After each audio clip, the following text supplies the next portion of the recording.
போர் அப்படின்னு சொன்னாலே உங்களுக்கு முதல்ல என்ன ஞாபகத்துக்கு வரும்? இடிந்து விழும் கட்டடங்கள், துப்பாக்கி சத்தங்கள், இப்படி கண்ணுக்கு தெரியற அழிவுகள் தானே? ஆமா, பொதுவா நம்ம அப்படித்தான் யோசிப்போம். ஆனா ஒரு நாள்பட்ட வியாதி மாதிரி இயற்கை மேல நடத்தப்படுற சத்தமில்லாத ஒரு தாக்குதலை பத்தி தான் இந்த விரிவான விவாதத்துல நாம பார்க்க போறோம். உங்க எல்லாரையும் வரவேற்கிறேன். இன்னைக்கு நம்ம மையக்கருத்து ஏப்ரல் 2026ல ரஷ்யாவோட துவாப்சே, அதாவது டுவாப்சே நகர எண்ணெய் ஆலை மேல உக்ரைன் நடத்தின ட்ரோன் தாக்குதல்களும் அதனால வந்த பயங்கரமான சுற்றுச்சூழல் பேரழிவுகளும் தான். சரியா சொன்னீங்க. அதாவது கட்டடங்கள் இடிவதை பத்தி பேசுற நாம அந்த நிலமே சுவாசிக்க முடியாம திணறத கவனிக்கிறதே இல்ல. கண்டிப்பா. இது விரிவா பாப்போம். ஏப்ரல் மாசம் வெறும் 2 வாரத்துல 3 ட்ரோன் தாக்குதல்கள். 5 நாள் தொடர்ந்து எரிஞ்ச நெருப்புல 8 எண்ணெய் சேமிப்பு கிடங்குகள் அழிஞ்சு போச்சு. அது சாதாரண நெருப்பில்ல. காத்துல பென்சீன் அளவும் சாம்பலும் பாதுகாப்பான அளவை விட 3 மடங்கு அதிகமா கலந்துருச்சு. 3 மடங்கா? அதனாலதான் அந்த மக்களை ஊரை விட்டே வெளியேத்துனாங்களா? ஆமா, வேற வழி இல்ல. பென்சீன் அது ஒரு சாதாரண புகை கிடையாது. அது மனிதர்களுக்கு நேரடியாக புற்றுநோயை உருவாக்கக்கூடிய ஒரு கொடிய நச்சு. அது மட்டும் இல்லாம இந்த தாக்குதலோட விளைவா ஹிரோஷிமா குண்டுவீச்சுக்கு பிறகு பெய்தது போல ஒரு கருப்பு மழை அந்த துவாப்சே நகரத்துல பெய்திருக்கு. ஒரு நிமிஷம் இருங்க, கருப்பு மழையா? இது கேட்கவே ஏதோ அறிவியல் புனைகதை படத்துல வர்ற மாதிரி ரொம்ப பயங்கரமா இருக்கே. நிஜம்தான், ஆனா இது படம் இல்ல. இது இயற்கைக்கு முரணான ஒரு வேதியியல் நிகழ்வு. குண்டுகள் வெடிக்கும் போது வெளியாகும் ரசாயனங்களும் அந்த எரியும் எண்ணெயோட சாம்பலும் அந்த சாம்பலும் வளிமண்டலத்துக்குள்ள தள்ளப்படுது. அங்க அது மேகங்கள்ல இருக்கிற நீர்த்துளிகளோட கலந்து ஒரு நச்சு போர்வையா மாறி மீண்டும் பூமியிலே கரியாக பொழிகிறது. அடக்கடவுளே!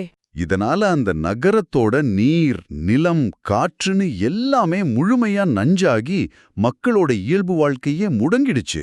இந்த நச்சு மழை ஒரு பக்கம் இருக்கட்டும், இன்னொரு பக்கம் அந்த சிந்திய எண்ணெய் துவாப்சே நதி வழியா கருங்கடல்ல 20 கிலோமீட்டர் தூரத்துக்கு பரவி இருக்கு. அது ரொம்ப மோசமான ஒரு சூழல். பறவைகள் தங்கள் இறக்கைகளை சுத்தம் செய்ய முயலும்போது அந்த விஷ எண்ணெய விழுங்கி செத்து போகுது. அங்க வேலை செய்யற தொண்டர்கள் ஒவ்வொரு 2 மணி நேரத்துக்கும் கண்ணுல மருந்து விட்டுக்கிட்டு வேலை பாக்குறாங்கன்னு சோர்சஸ்ல படிச்சேன். அது அந்த அளவுக்கு நச்சுத்தன்மையான சூழல். ஆனா இதுல எனக்கு புரியாத ஒரு விஷயம், சில இடங்கள்ல அதிகாரிகள் அந்த எண்ணெயை அகற்றுவதற்கு பதிலா அது மேல புது கூழாங்கற்களை கொட்டி மூடுறாங்களாம். இது என்ன லாஜிக்? இது சுத்த முட்டாள்தனமா தெரியலையா? பாத்தீங்கன்னா இது வெளியே பார்வைக்கு சுத்தமா இருக்கிற மாதிரி ஒரு மாயையை உருவாக்கும். ஆனா இதுக்கு பின்னாடி இருக்கிற அறிவியல் உண்மை ரொம்ப ஆபத்தானது. ஓ, எப்படி சொல்றீங்க? எண்ணெயை கற்களை போட்டு அழுத்துறதால அந்த நச்சுத்தன்மை கடலோட அடிப்பகுதிக்கு போயிடும்.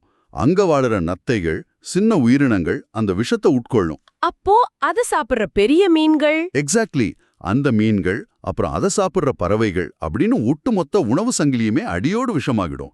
இந்த நிலைமை பழைய மாதிரி மாற குறைஞ்சது 10 வருஷங்களுக்கு மேல ஆகலாம். உணவுச் சங்கிலின்னு சொல்லும்போதுதான் எனக்கு இன்னொரு முக்கியமான விஷயம் ஞாபகத்துக்கு வருது.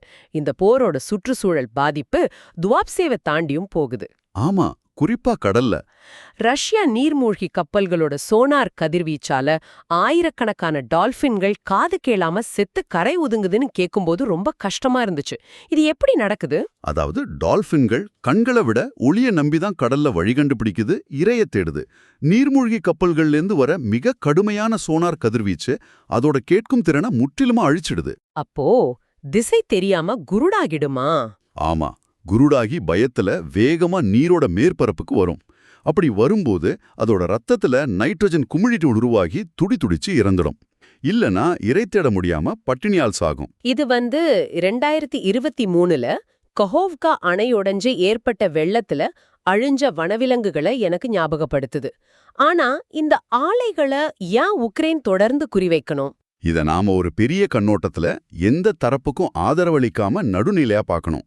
உக்ரைனோட உத்தி என்னன்னா, இந்த எண்ணெய் ஆலைகள் மிக பெரியவை, பாதுகாப்பது கடினம், அதோட எதிரியோட பொருளாதாரத்தை முடக்கிறதுக்கான உத்தி இது. சரி. அதே சமயம் சூழலியல் ஆர்வலர் ஹர்ஷக் மகேஷியான் இதை இன்னொரு கோணத்துல முன்வைக்கிறார். ரஷ்யாவோட பொருளாதாரம் புதைப்படிவல் எரிபொருளை மட்டுமே நம்பி இருப்பதும், அங்க ஏற்கனவே மோசமா இருக்கிற சுற்றுச்சூழல் கொள்கைகளுமே இந்த மாதிரியான பேரழிவுகளுக்கு காரணம்னு வர சொல்றார். ஆக மொத்தம் இதற்கெல்லாம் என்ன அர்த்தம்னு பார்த்தா, இந்த போர் மனிதர்களுக்கு இடையானது மட்டும் கிடையாது, இது ஒட்டுமொத்த இயற்கைக்கும் எதிரானது. 100க்கு 100 உண்மை. இதை கேக்குற நீங்க ஒரு கணம் சிந்திச்சு பாருங்க. மனிதர்கள் ஒருவேளை சமாதான ஒப்பந்தம் செஞ்சுக்கிட்டு போரை நிறுத்திடலாம். ஆனா பல பத்தாண்டுகளுக்கு பிறகும் இந்த விஷக்காற்றையும் கருப்பு மழையும் எதிர்கொள்ள போற இயற்கைக்கு யார் இழப்பீடு வழங்குவாங்க? நீங்களே யோசிச்சு பாருங்க.